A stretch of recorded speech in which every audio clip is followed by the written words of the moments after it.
It's been 27 years since China's first internet cafe opened. Some of the promise of the internet has come true, but new perils have emerged as well. The vast network of billions of connected devices, cyberspace, is where dangerous geopolitical rivalries play out. And nowhere is more hotly contested than TikTok. Australia is the latest country to ban the app from government phones. Look, this has been informed by security agencies' advice on work that's been done and provided to government. So that's the decision we've taken is around government-issued devices. But American national security officials are worried about more than that. How concerned are you about TikTok and the influence that they're having on American kids? So TikTok concerns me for a number of different reasons. One is the data that they have. Secondly is the algorithm and the control, who has the algorithm. Third is the broad platform. Digital rights groups have expressed alarm at the severe penalties the proposed ban provides for people caught using a VPN, or virtual private network, to access the app. Even if prosecutors don't pursue charges, advocates say the legislation's chilling effect will remain. Some senators do not see the irony of the U.S. banning a Chinese app, just as China has banned Google and Facebook. Chinese Communist Party, of course, can crush freedom of speech in their own country, but they shouldn't be able to crush it in this country. Social media apps turn the hopes and fears of every country into an open book. That presents a challenge to psychological sovereignty, just as free trade rules challenge economic sovereignty. Apps like TikTok, Instagram, and Twitter merge those two spheres, money and emotions, in ways governments don't know how to manage. A TikTok ban wouldn't just put my business at risk. 95% of my livelihood would disappear overnight.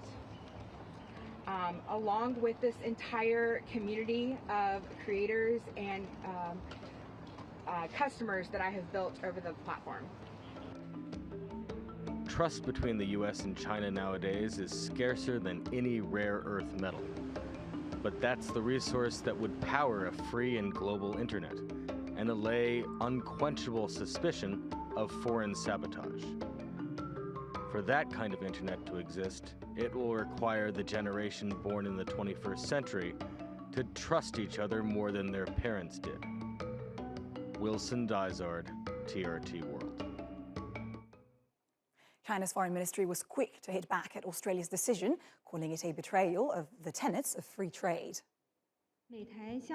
We have taken note of the relevant reports and have made solemn representations to Australia. China has always maintained that the issue of data security should not become a tool for generalizing the concept of national security, abusing national power and unreasonably suppressing enterprises of other countries. We urge Australia to effectively abide by the rules of market economy and the principle of fair competition. For more on this story, let's turn now to our guests. Eric Cole is a cybersecurity expert and CEO and founder of cybersecurity firm Secure Anchor. He joins me from Ashburn, Virginia, outside Washington, D.C. We also have Justin Capos. He's an associate professor of computer science at New York University's Tandon School of Engineering. He comes to us live from Shanghai. Thank you very much for being with us today.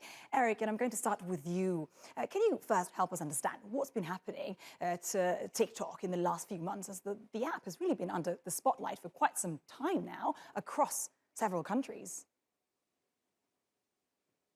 What people are starting to realize is what free means when it comes to apps on our mobile devices. TikTok is similar to every other social media device, whether it's Instagram or Snapchat or any of those, where it's a free app, which means free apps can track your location, can track your data, can track your microphone, and can track your camera. The biggest issue here is because it's a Chinese-based company, all of a sudden everyone is saying, because it's Chinese owned, it must be spyware. But the problem is no one's produced any proof that that's the case. Right. What does free mean? Interesting. And Justin, does this in your opinion, have to do more with consumer health and safety, and I'm talking about mental health, or is this really a national security problem? Which one do you think is more legitimate? Well, why can't it be both? But in general, I completely agree with Eric that TikTok doesn't appear to be doing anything that other social media companies are not doing as well, and in some cases doing much worse. So if you're not someone who works for the defense industry, if you're not someone who is blogging about free Tibet or other sensitive issues like that for the Chinese government, then I think you should be a lot more worried about, or just as worried about Instagram as you should be about TikTok. And on this very particular point, do you think that there's this worry is only specific to TikTok, and are there reasons to believe that in the future we have reasons to be concerned also about other social media? I'm talking about Instagram, but also Facebook and Twitter. Oh, yes. There have been a lot of studies, including a lot of studies that have been funded by these social media companies, that have really shown that they're harmful for large populations of their users. And the data they collect, you see time and time again as data gets leaked by the social media companies. Oh, we didn't mean to collect this. Oh, yeah, we're using this data, that's in a potentially horrible way. We're turning over information about people that might be searching for information about abortions or things like that. They're doing a lot of things that I think many people find repugnant, and it's really not just TikTok. Right, and Eric, and I wonder, in the most extreme case, what can governments really do with TikTok and potentially even other apps? I mean, can they really stop them altogether? And in this case, how would users react?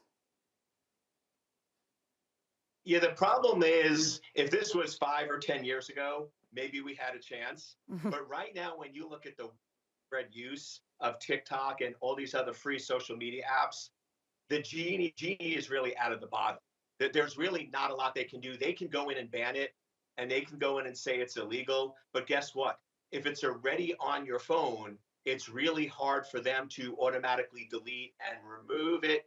And even with that, you can set up VPNs to bypass any of those restrictions. So it's going to get really, really difficult for them to try to go in and do any sort of ban, or really try to enforce any ban, because of the widespread use and the addiction that people have to these apps.